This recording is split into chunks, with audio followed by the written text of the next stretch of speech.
Warangal police commissioner ఆదేశాల మేరకు Warangal traffic ACP Satyanarayana సూచనల మేరకు వరంగల్లోని ఎంజీఎం జంక్షన్లో సౌండ్ పొల్యూషన్తో ప్రజల ప్రశాంతతకు విఘాతం కలిగించే ద్విచక్ర వాహన సౌండ్ పొల్యూషన్ సైలెన్సర్లను 3 ట్రాఫిక్ పోలీస్ స్టేషన్లకు సంబంధించిన 150ని రోడ్ రోలర్తో తొక్కించారు.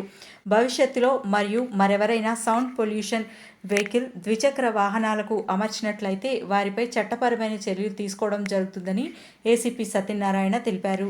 ఈ కార్యక్రమంలో 3 ట్రాఫిక్ పోలీస్ స్టేషన్ల Warangal traffic CI Ramakrishna, Kazipet CI Nagababu, Hanmakonda CI సుకూర్తో పాటు సిబ్బంది, మీడియా సిబ్బంది పాల్గొన్నారు.